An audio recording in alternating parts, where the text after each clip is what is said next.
Rasanya darah dari hidung mau tumpah banyak. Jadi saya hanya diam, bisa diam saja dengan mata tertutup. Pas jam 12 malam, mulut saya mengeluarkan kata, "Ya Tuhan, kalau memang Engkau membangkitkan orang mati, menyembuhkan orang sakit, bantu saya saat sekarang ini saya sudah lapar. Badan saya lemas, saya keadaan sakit, saya tidak bisa bergerak, so haus, saya mau bagaimana?" Saya diam beberapa menit karena tempat tidur kami cuma di lantai, beralaskan kasur busa.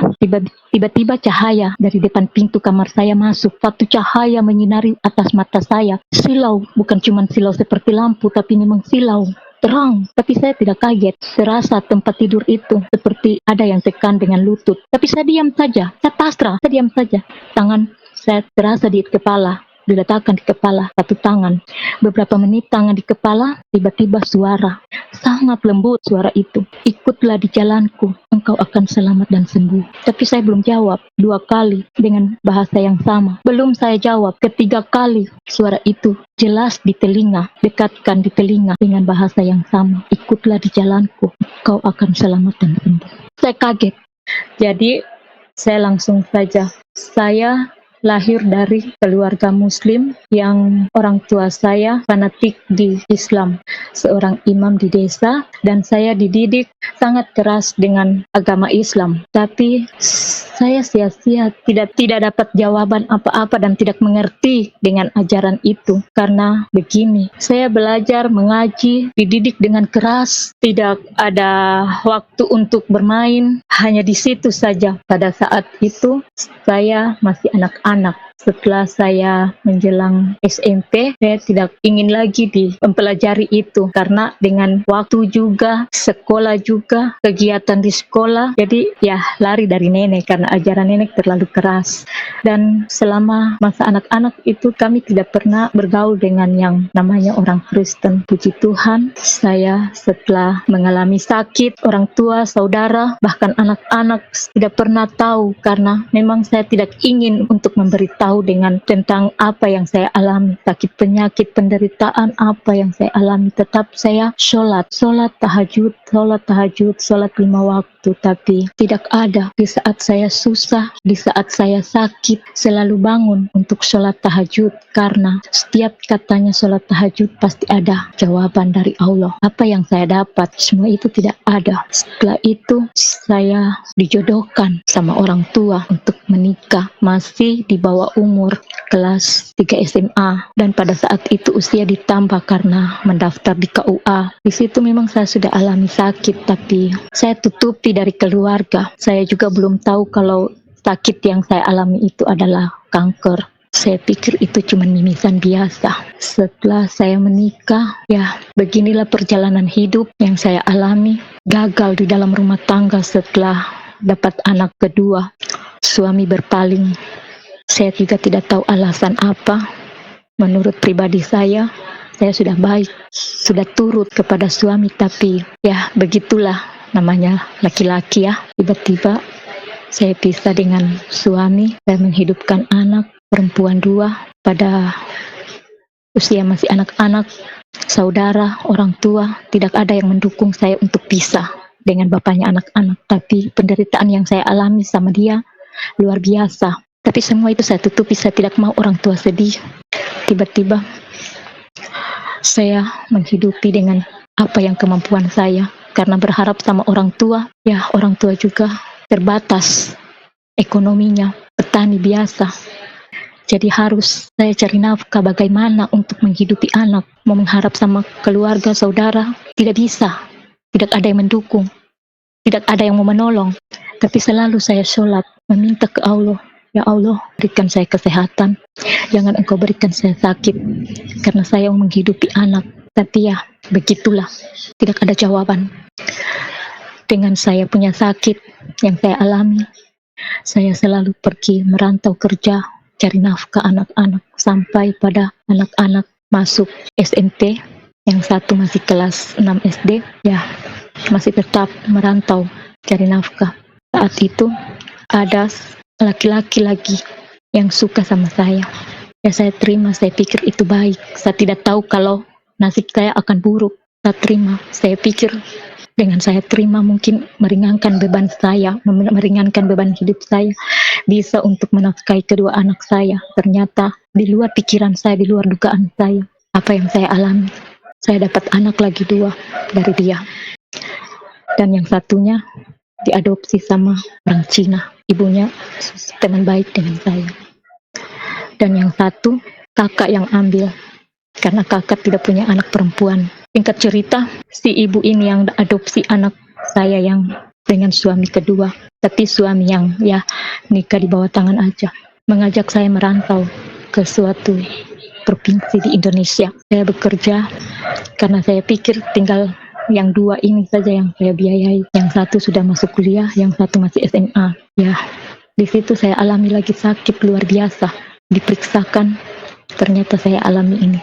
Tapi saya tidak pernah mengeluh, tidak pernah mengadu ke orang tua kalau saya sakit begini, tidak pernah mengadu ke saudara, karena saya pikir untuk apa saya mengadu ke saudara, mengadu ke orang tua. Tetap mereka tidak akan percaya dengan apa yang saya alami, karena mereka melihat fisik, kondisi tubuh saya sehat, tapi apa yang mereka lihat begitu, tapi yang saya rasakan di luar dari pikiran mereka.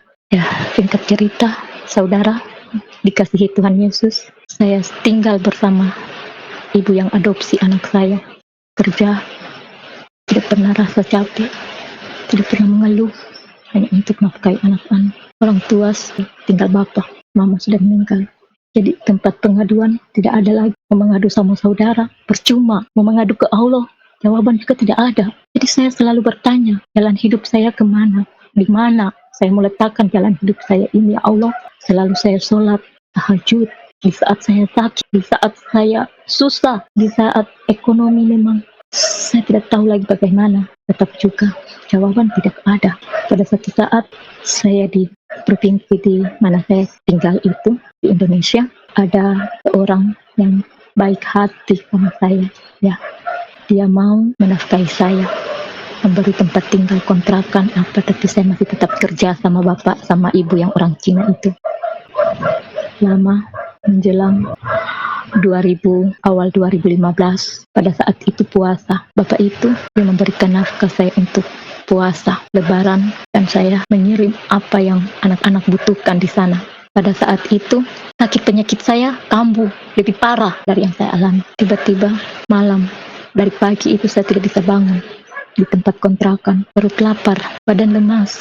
Saya berusaha bergerak, hanya saja saya berdoa, ya Allah, kenapa lagi saya sakit begini? Apa yang Engkau inginkan dari saya, ya Allah? Tapi yang saya minta, ya Allah, berikan saya kesembuhan. Tapi siang itu tidak ada perubahan. Sudah minum obat antibiotik, tidak ada juga. Pada malam, tetangga-tetangga di kontrakan sudah pada datang. Cuma tapi dengan saya pribadi tidak enak. Tetangga mau jaga saya bagaimana? Saya bilang, biar tinggalkan saja saya sendiri, tidak apa-apa. Kebetulan di kontrakan kami itu 80% Nasrani, Manado. Hanya beberapa orang saja yang berkeluarga di situ Muslim, termasuk saya sendiri. Ya, singkat cerita ya, saudara-saudara terkasih Tuhan, pada malam hari itu, tetangga sudah pada pergi pas jam 12 malam. Tiba-tiba tangan saya terletak di dada. Tapi dalam keadaan saya sadar, hanya mata saja yang tertutup. Karena mau buka mata, terasa pusing. Bergerak saja pusing. Mau bergerak, rasanya darah dari hidung mau tumpah banyak. Jadi saya hanya bisa diam saja dengan mata tertutup. Pas jam 12 malam, mulut saya mengeluarkan kata, ya Tuhan, kalau memang Engkau menyembuhkan orang mati, menyembuhkan orang sakit, sembuhkanlah saya. Sekarang ini saya dalam keadaan lemas. Langsung tangan saya terletak di dada, tapi dalam keadaan sadar, bukan tidur, dalam keadaan sadar. Cuman mata yang tertutup, karena saya tidak bisa bergerak, mau buka mata pusing. Jadi saya cuma tutup saja mata. Perut sudah lapar, sudah haus. Tiba-tiba mulut saya berkata, ya Tuhan, kalau memang Engkau membangkitkan orang mati, menyembuhkan orang sakit, bantu saya saat sekarang ini saya sudah lapar. Badan saya lemas, saya keadaan sakit, saya tidak bisa bergerak, so haus, saya mau bagaimana? Saya diam beberapa menit karena tempat tidur kami cuma di lantai, beralaskan kasur busa. Tiba-tiba cahaya dari depan pintu kamar saya masuk. Satu cahaya menyinari atas mata saya. Silau, bukan cuma silau seperti lampu, tapi memang silau. Terang, tapi saya tidak kaget. Serasa tempat tidur itu seperti ada yang tekan dengan lutut. Tapi saya diam saja, saya pasrah, saya diam saja. Tangan saya terasa di kepala. diletakkan di kepala, satu tangan. Beberapa menit tangan di kepala, tiba-tiba suara. Sangat lembut suara itu. Ikutlah di jalanku, engkau akan selamat dan sembuh. Tapi saya belum jawab. 2 kali dengan bahasa yang sama. Belum saya jawab. Ketiga kali suara itu jelas di telinga. Dekatkan di telinga dengan bahasa yang sama. Ikutlah di jalanku, engkau akan selamat dan sembuh. Saya kaget. Ada apa? Tapi saya belum sempat buka mata. Saya cuma dalam hati tersentak. Iya, saya langsung jawab. Iya, saya akan ikut engkau. Hanya itu jawaban. Iya, saya akan ikut engkau. Beberapa menit habis saya jawab, tangan lepas. Dan pinggir tempat tidur itu terasa seperti tidak ada beban lagi. Tiba-tiba sudah berdiri dengan muka yang jelas, nyata bahwa itu Tuhan orang Kristen. Bagaimana saya sampai kenal? Karena sudah sering saya lihat di foto-foto, di gambar-gambar di rumah-rumah teman. Dulu masih anak-anak. Saya kaget, hilang, pergi. Baru saya tersentak bangun, duduk, ringan badan, bangun duduk. Ada apa dengan saya? Apa yang terjadi sama saya? Apa yang terjadi sama diri saya? Kok saya bisa bangun? Ya, saudara kasih Tuhan, saya bangun langsung ke dapur, makan. Tapi di dapur saya berpikir, ada apa dengan saya? Keringat dingin keluar. Rasa takut, berpikir, bertanya dengan 1000 macam pertanyaan yang muncul ke dalam hati saya sampai saya tutup kedua telinga saya. Aduh, itu Tuhannya Tuhan Yesus, Tuhannya orang Kristen. Aduh, tidak. Tapi saya berpikir lagi, rasa damai di hati. Dia sembuhkan saya, dia begitu baik. Dia menjawab saya, bagaimana saya punya hidup kalau saya terima dia? Bagaimana dengan orang tua saya? Bagaimana dengan saudara-saudara saya? Kalau mereka tahu pasti mereka akan bukan cuma marah besar, bunuh saya. Karena saat itu daerah kami bekas rusuh. Aduh, tidak. Saya berusaha untuk menenangkan diri saya, tapi selalu bertanya dengan 1000 macam pertanyaan. Hanya saya bisa berkata sama ibu yang orang Nado, saya sudah sembuh, ada yang sembuhkan. Tapi saya bagaimana? Saya harus bagaimana? Dia juga tidak pernah memberikan saya jawaban. Entah kamu tetap di Muslim kah? Kamu pilih Tuhan yang sudah selamatkan kamu, sudah sembuhkan kamu. Tidak ada dia komentar apa, mengeluarkan kata. Dia cuma diam saja. Hati saya sedih. Kok kenapa saya begini? Saya mau mengadu ke siapa? Saya diam. Singkat cerita saudara, Desember, masih 2015, Desember akhir. Ada kayak terpanggil hati saya. Ada tetangga di sebelah tempat kontrakan kami orang Ambon. Jadi saya memberanikan diri bertanya, itu kalau acara malam kudus kira-kira dimulai jam berapa di gereja? Ibadah malam kudus. Mereka cuma jawab jam 7. Kenapa? Dan tidak kenapa-kenapa. Sore itu saya jalan beli baju. 6:30 saya sudah menunggu di teras di mana tempat kontrakan kami. Pas sudah pada lewat mau ke gereja, ibu-ibu, saya sudah ikut. Mereka kaget. Kenapa kamu ikut? Kenapa? Ada masalah? Tidak. Saya jalan tapi saya tidak bawa apa, Alkitab kah apa, tidak ada. Tangan kosong. Tiba di gereja, saya duduk di mana ibu duduk, bersebelahan, paling belakang. Duduk begini, Bapak Pendeta sudah naik, sudah puji-pujian, sudah bawa firman, khotbah, dan satu ibu majelis, dia lihat saya. Hanya saya tengok ke sebelah kanan saya, mau lihat apa yang dibaca. Tiba-tiba ibu majelis itu menghampiri saya dengan bawa satu Alkitab. Dia cuma bilang ini. Ibu Endang ini. Tapi cuman ini doang. Tidak pernah dia bilang, buka di sini. Sesuai dengan apa yang sana. Bapak Pendeta ada khotbah. Jadi saya minta tolong ke ibu di sebelah. Tolong dibuka. Ayat apa tuh yang dibaca? Apa yang dibaca itu? Setelah dibuka dan saya dapat dibaca, maka hati saya sedih. Semua yang dibaca itu tentang kehidupan yang saya sudah alami. Kegelapan hidup saya. Tersiksanya batin saya. Apa yang tidak pernah saya dapatkan di situ, di malam kudus itu, tentang kelahiran Tuhan Yesus.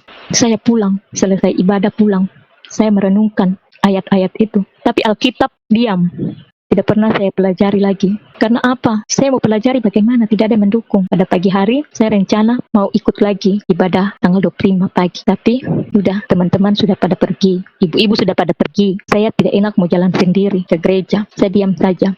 Sorenya, tetangga-tetangga yang Muslim, yang sudah tidak senang dengan melihat saya pada malam kudus itu ke gereja, sudah datang menceramai saya satu persatu. Dengan hujatan, dengan bahasa yang tidak enak. Sampai-sampai saya bilang, imanmu dengan imanku tidak sama. Apa yang saya alami kamu tidak tahu. tahu. Apa yang saya rasakan kamu tidak tahu. Mati pun nanti kita tidak akan satu kubur. Jadi kalau cuman untuk mau datang ceramai saya, silakan keluar. Pintu saya terbuka. Saya sodorkan minuman. Saya bilang, untuk apa kami minum? Minuman najis.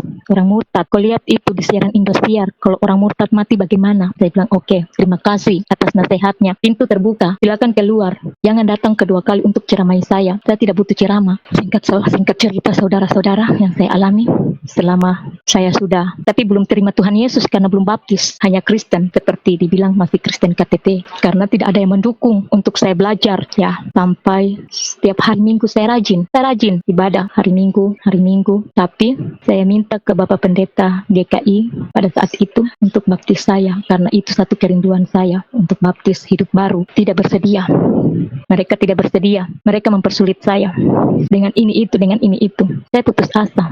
Saya berdoa, ya Tuhan, saya sudah ikut jalan-Mu Tuhan, tapi saya harus bagaimana? Saya rindu untuk dibaptis, saya rindu untuk pikul salib, saya rindu untuk hidup melayani Engkau Tuhan. Tapi apa yang saya dapat pada saat itu? Bulan Februari saya bikin ucapan syukur. Saya undang jemaat, majelis, Bapak Pendeta hadir di tempat kontrakan kami. Jadi selesai ibadah, saya bagi-bagi kue ke tetangga-tetangga, termasuk tetangga muslim-muslim. Di depan mata saya, mereka tidak menerima. Mereka melemparkan ke anjing dengan bungkusan kue itu. Jadi Bapak yang Manado tanya, kenapa? Katanya, untuk apa kami makan? Itu najis. Yang cocok anjing saja yang makan. Karena itu makanan orang murtad. Dengan hati saya sedih, saya pulang. Saya hanya bisa menangis. Dan saya berdoa, Tuhan, beri saya jawaban. Tempatkan di mana hidup saya, Tuhan. Karena saya merindukan Engkau. Saya sudah ikut Engkau, Tuhan. Saya sudah ikut jalan-Mu, Tuhan. Waktu demi waktu berlalu, yang saya lalui, saya sempat pulang ke kampung halaman. Di tahun 2019 awal saya pulang. Karena saya rindu anak-anak. Saya pikir anak-anak, keluarga, bapak, saudara-saudara terima saya. Karena mereka kan sudah dengar-dengar, sudah ada isu-isu informasi, saya sudah Kristen. Jadi saya rindu mereka, saya pulang. Ternyata di waktu saya 1 tahun bersama mereka di kampung halaman di mana saya dilahirkan dan dibesarkan, mereka tidak senang, ya saudara. Mereka tidak senang. Anak-anak menjauhi saya, bahkan orang tua usir saya, bahkan saya dilaporkan ke Polsek karena saya masuk gereja pada saat itu, karena daerah kami kan daerah konflik, yang para jemaat dengan majelis-majelis di gereja itu merasa saya itu masuk gereja orang Islam, ada yang memperalat saya bawa bom kah apakah pada saat itu. Tapi pas tengah malam jam 10 malam saya dijemput polisi, dibawa di Polsek, ditanyakan di sana, kenapa kamu masuk gereja? Saya bilang, terus kenapa kalau saya masuk gereja? Tapi para jemaat dengan majelis ini yang dari gereja di tempat saya gereja itu belum mengatakan apa yang mereka duga, mereka curigai. Orang tuamu satu haji, terkenal di kampung sini, kok kenapa kamu masuk gereja? Terus saya bilang, kiai pun orang tua saya. Apa ada hukuman di Indonesia ini untuk pindah ke satu agama? Kalau memang ada, silakan malam ini hukum saya sesuai dengan kemauan kalian. Tapi ya kalau tidak ada, saya pulang. Buat apa saya buang-buang waktu? Terus Bapak jemaat dan para majelis yang datang dari gereja itu sudah bilang, saya bilang, sama sekali tidak. Sama sekali saya tidak bawa apa-apa. Saya hanya merindukan Tuhan. Di situ gempar semua. Tapi saya diam saja. Saya terima saja. Bahkan sudah di situ orang tua saudara sudah semakin parah. Saya tidak tahu lagi hidup sendiri di situ. Jadi saya berdoa, Tuhan, saya harus bagaimana? Tidak mungkin saya bertahan hidup di tempat ini. Bawa saya di tempat di mana saya ikut Engkau. Tuhan, sudah pagi saya berkemas barang yang saya bawa cuman koper kecil dengan berisikan pakaian berapa potong, pulang di sini. Ya, di sini saya datang, masih kemarin ada yang mengasihi saya, memberikan nafkah hidup saya untuk saya mau umumkan di tempat begini. Ya, itu masih belum bisa. Hubungan kami belum bisa untuk diumumkan secara umum. Dia mendukung saya, dia mengasihi saya luar biasa, dan saya merindukan Tuhan. Di 2020 awal bulan 3 Maret saya tiba di provinsi di mana di Indonesia ini kami tinggal waktu saya menerima Tuhan. Singkat cerita, ya saudara-saudara dikasihi Tuhan Yesus. Tuhan Yesus luar biasa, sangat ajaib dalam kehidupan saya. Walaupun saya sempat meninggalkan Tuhan pada saat itu, tapi saya bukan berpaling kembali ke Islam, tidak. Saya hanya sempat tinggalkan Tuhan, tapi kerinduan saya akan hidup untuk melayani Tuhan semakin membara. Sukacita saya dengan menangis. Tuhan, Engkau sangat baik. Walaupun saya sempat meninggalkan Engkau Tuhan, tapi Engkau tidak pernah meninggalkan saya, tidak pernah meninggalkan saya seorang diri. Engkau menuntun di setiap langkah dan hidup saya Tuhan, atas kebaikan dan kemurahan kasih-Mu Tuhan. Tiap hari saya berdoa, tiap malam saya berdoa. Saya merindukan untuk dibaptis Tuhan. Paskah, tapi lockdown, gereja tutup. Rindu untuk masuk gereja, di rumah Tuhan, mendengar firman. Saya haus dengan firman Tuhan. Ya, saudara yang dikasihi Tuhan Yesus, Tuhan sangat baik dan menjawab doa saya. Masih kenaikan Tuhan Yesus. Sudah saya dengar ada gereja dibuka dan bisa beribadah. Pada tanggal 7 itu, hari Minggu saya ke gereja. Tiba di gereja, saya bertemu dengan itu ibu. Saya juga tidak tahu kalau dia majelis, tapi saya bertanya, Bapak pendetanya siapa, yang mana? Saya temui. Bapak, saya bicara, saya ingin jadi jemaat di gereja sini. Dan saya juga ingin hidup baru. Saya rindu untuk dibaptis. Saya dari Muslim. Sudah 6 tahun saya Kristen, tapi kerinduan untuk dibaptis belum tercapai. Jadi kalau Bapak di gereja sini, para majelis dan jemaat bersedia untuk baptiskan saya juga sangat bersedia dan bersukacita. Tuhan, saya dapat jawaban.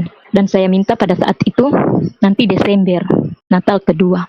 Tapi setelah selesai ibadah, mereka kumpul, para Bapak Gembala bersama Ibu dan jemaat-jemaat dan majelis-majelis yang lainnya, memberi waktu untuk saya, bersedia mereka untuk membaptis saya tanggal 14 Juni. Dan langsung diberitahu sama saya, apakah bersedia tanggal 14 Juni kita akan baptis Ibu, ya. Dan ditanya sudah, Bapak Gembala itu sudah tanya, apa masih pakai nama Muslim? Saya bilang tidak lagi. Nama saya sudah diganti pada saat saya pertama malam kudus. Nama saya Grace Natalia. Oke, langsung dicatat.